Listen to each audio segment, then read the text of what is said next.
Hello good morning students, class +2 chemistry. देखिए आज हम बात करेंगे रिएक्शन विद हाइड्रोक्सिल की। तो आपका ग्लूकोज क्या होता है? CH2OH CHOOH की 4 CHO।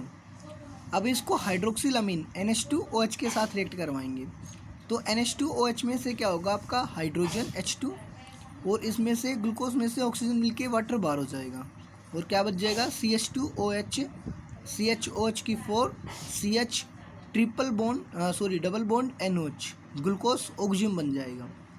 अगर हम रिएक्शन विद टोलेंस रिएजेंट की बात करें तो टोलेंस रिएजेंट क्या होता है? आपका एक अमोनिकल सॉल्यूशन होता है सिल्वर नाइट्रेट का AgNO3 का।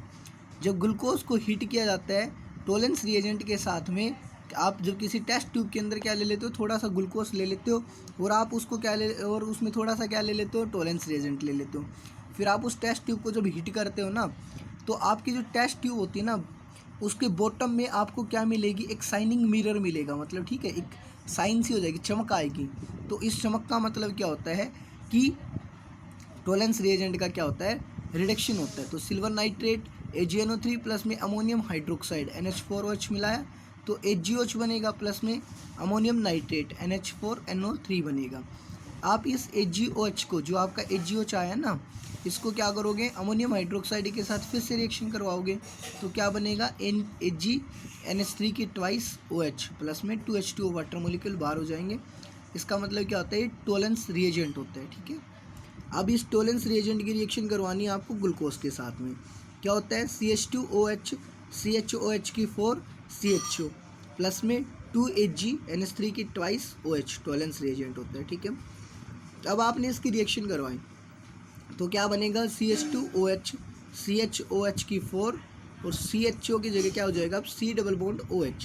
इसका क्या हो गया? ग्लूकोज रिएजेंट का ऑक्सीडेशन हो गया। क्या हो गया? ऑक्सीडेशन। क्योंकि टोलेंस रिएजेंट क्या होता है? एक रिड्यूसिंग एजेंट होता है, मतलब जो क्या करता है? ग्लूकोज का ऑक्सीडेशन करता है। ठीक है, और खुद का रिडक्शन करता है। तो कैसे में कन्वर्ट हो गया आपका? CH2OH CHOH की 4 COOH प्लस में 2Ag प्लस में 4NH3 प्लस में H2। Reaction with Fehling solution. Fehling solution क्या होता है? डीप ब्लू कलर सॉल्यूशन होता है जो प्रिपेयर किया जाता है आपका मिक्सिंग करके। किसको? फेलिंग ए को। फेलिंग ए क्या होता है आपका? एक्वस कॉपर सल्फेट होता है। और फेलिंग बी क्या होता है आपका? एक्वस सोडियम हाइड्रोक्साइड NaOH होता है। ठीक है, और इसके अंदर विद स्मॉल अमाउंट ऑफ ये NaCl डाल दिया जाता है। ठीक है, थोड़ी सी अमाउंट इसके अंदर किसकी अमाउंट डाल जाती है? NaCl की, इन इक्वल वॉल्यूम। ए और बी को आप क्या लोगे? इक्वल वॉल्यूम के अंदर लोगे और उसके अंदर थोड़ी सी अमाउंट क्या डाल दोगे? NaCl की डाल दोगे तो क्या बन जाएगा आपका? Fehling solution. जब ग्लूकोज को हीट किया जाता है फेलिंग सॉल्यूशन के साथ किसी भी टेस्ट ट्यूब के अंदर, तो आपको की जो टेस्ट ट्यूब होती है उसके अंदर रेड पिपेटी, मतलब लाल कलर के आपके प्रिसिपिटेट्स फॉर्म हो जाते हैं। जैसे CHO CHOH की 4 CH2OH को आपने रिएक्शन करवाया फेलिंग सॉल्यूशन के साथ। फेलिंग ए के अंदर से कॉपर आ गया और फेलिंग बी के अंदर से OH आ गया। ठीक है, तो ये फेलिंग सॉल्यूशन बन गया।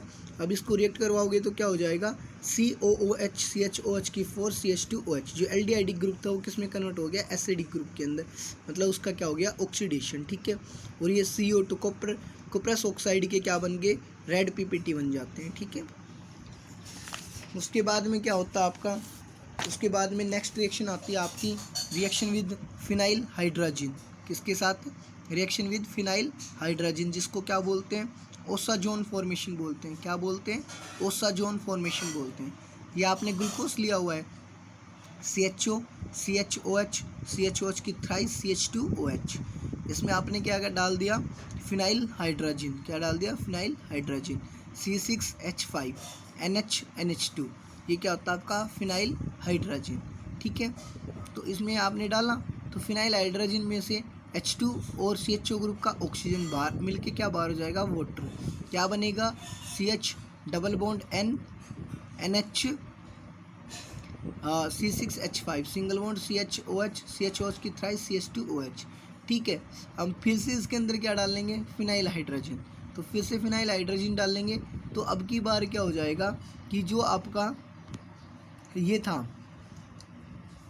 C6H5 और ये आपका NH2 ग्रुप है, ये मिलके बाहर हो जाएगा। ठीक है, ऑक्सीजन के साथ। तो क्या लग जाएगा आपका? CH double bond N NH C6H5 single bond C double bond O हो जाएगा, ठीक है। CHOH की थ्राइस CH2OH, ठीक है। फिर से डालेंगे, फिर ऑक्सीजन को लेके फिर से बाहर निकल जाएगा। फाइनल क्या बन जाएगा, CH double bond NNH C6H5 C double bond NNH C6H5 CHOH की थ्राइस CH2OH, जिसको क्या बोलते हैं, ओशाजोन, ठीक है। उसके बाद में आता आपका कि कन्फिग्रेशन ऑफ ग्लूकोज की बात करते हैं, ठीक है। तो कन्फिग्रेशन मीन्स होता आपका displacement of hydrogen atom as well OH group around the tetrahedral chiral carbon. Chiral carbon मैंने बताया था, जब आपका कार्बन क्या होता है, 4 डिफरेंट ग्रुप से अटैच होता है तो उसे हम क्या बोलते हैं, कायरल कार्बन बोलते हैं, ठीक है। तो टेट्राहेड्रल स्ट्रक्चर में जब आपके हाइड्रोजन एटम्स और OH ग्रुप्स की क्या होती है, मूवमेंट होती है, ठीक है, तो उसे हम क्या बोलते हैं, कन्फिग्रेशन बोलते हैं। द एग्जैक्ट कन्फिग्रेशन क्या होती है ग्लूकोज की, वो इस्टेब्लिश की गई थी साइंटिस्ट फिशर के द्वारा, और इसका करेक्टली नेम क्या दिया गया था आपका, D positive glucose. D represent करता आपके कन्फिग्रेशन को और पॉजिटिव रिप्रेजेंट करता है इसकी डेक्स्ट्रोरोटेटरी नेचर को, मतलब कि ये लाइट को किस डायरेक्शन में रोटेट कर सकता है, राइट डायरेक्शन में रोटेट कर सकता है, ठीक है। तो आपका क्या होता है कि आपको ग्लूकोज का जो ओपन चेन फार्मूला लिखते हो, जो फिशर फार्मूला तो ओपन चेन फार्मूला होता है। ओपन चेन फार्मूले के अंदर आप क्या करते हो कि पहले तो CHO ग्रुप लगा दो, क्योंकि ग्लूकोज के अंदर LDID ग्रुप फर्स्ट पोजीशन पे प्रेजेंट होते हैं। CHO ग्रुप लगाया, जो सेकंड कार्बन होता है ना, तो CHOH होते हैं ना हमारे 4 मोलिक्यूल्स, CHOH होते हैं 4 मोलिक्यूल्स। तो क्या करेंगे कि फर्स्ट कार्बन के अलावा 1 2 3 और 4 कार्बन ले लीजिए, CHOH ग्रुप वाले थे, तो आपको क्या करना है, सेकंड कार्बन में हमेशा OH ग्रुप राइट साइड में ले लो, ठीक है। तो फर्स्ट को तो हाइड्रोजन को किस में लोगे, लेफ्ट में। थर्ड वाले में अपोजिट कर दो, ठीक है। फोर्थ वाले में फिर अपोजिट कर दो, और फोर्थ फिफ्थ का क्या रखो, सेम रखो, OH ग्रुप की पोजीशन को, OH ग्रुप की पोजीशन को क्या रखो, सेम। इसे हम क्या बोलते हैं, इसे कन्फिग्रेशन ऑफ आपका ग्लूकोज बोलते हैं, ठीक है, डी पॉजिटिव ग्लूकोज बोलते हैं, ठीक है। उसके बाद में आपका आता है कि जो number of chiral carbon atoms होते हैं ना एक मॉलिक्यूल ऑफ ग्लूकोज के अंदर, वो कितने होते हैं, 4 कार्बन होते हैं। जैसे कि देख सकते हो आप यहाँ पे, ये कार्बन है, ये भी क्या है, कायरल कार्बन है, ये वाला भी क्या है, कायरल कार्बन, ये वाला भी क्या आपका कायरल कार्बन, ये वाला भी क्या आपका कायरल कार्बन, ठीक है। 4 कायरल कार्बन होते हैं आपके, ठीक है। उसके अंदर क्या कहता है कि नंबर ऑफ स्टीरियो आइसोमर्स कैसे निकालोगे आप, स्टीरियो आइसोमर्स निकालने के लिए आप 2d रेज n कर देते हो। n क्या होता है, number of chiral carbon atoms. तो यहाँ पे ग्लूकोज के मॉलिक्यूल में कितने कायरल कार्बन है, 4 हैं, तो 2 की पावर 4 कर दोगे, कितने आएंगे, 16। स्टीरियो आइसोमर्स कितने होते हैं ग्लूकोज के, 16। DL नोटेशन क्या होती है, DN are not related with dextro and laevo, they simply represent the relative position of atom around chiral carbon atom. मतलब D और जो L होता है वो आपकी कन्फिग्रेशन को शो नहीं करता है एग्जैक्टली, वो क्या बताता है कि H और OH ग्रुप की कार्बन के अराउंड पोजीशन क्या आएगी। Thank you, have a nice day.